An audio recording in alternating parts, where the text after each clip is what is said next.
now to first alert weather on this Thursday. And an interesting mixed bag because that wind was rocking and rolling. I don't know about at your house, but it was certainly at mine. Yeah, I could hear it. The windows kind of rattling last night. Little creak going on back and forth. The trees swaying back and forth too. High-profile vehicles. I have an SUV. It was very difficult to drive at times yesterday as well. All right. Well, listen, help us out. What about today? Well, that wind blew in some of the colder air. So gone are the days of the 40s. Near 50-degree temperatures, ladies, is actually what we had yesterday. 48 degrees on Wednesday was the warmest temperature so far for the month of January. Today, well, we're already down into the 20s. Our wind chill temperature sitting at about 8. So this is what it feels like outside. Kids, this is the temperature you should dress for as you head to school this morning. Heavy coats are necessary, and even some gloves and scarves as well. The good news for our winds, though, they are a far cry from where they were yesterday at about 35 to 45 miles an hour.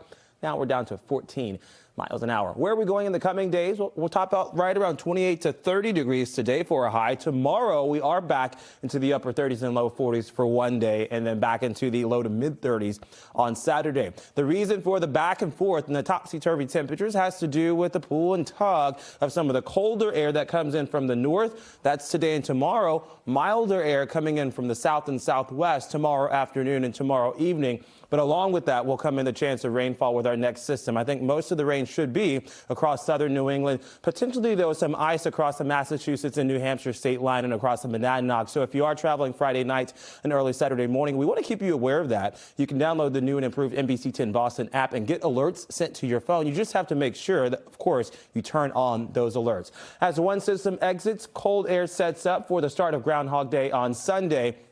And then milder air is back across southern New England and portions of the mid-Atlantic coast come Monday morning. But there's another weak weather system, a Clipper system that's overhead, which a lot of the guidance has some decent amount of drier air on the southern fringes of that. So we shouldn't see any sort of significant push of moisture Sunday and into Monday. For Friday into Saturday, it is a mostly rainfall event.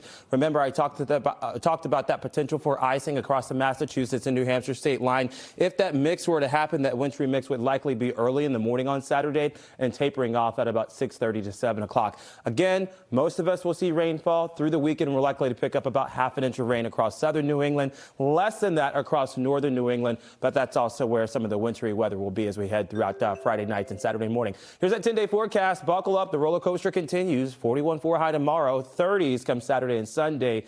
Near 50 degrees again at the start of February with a chance of morning flurries on Monday.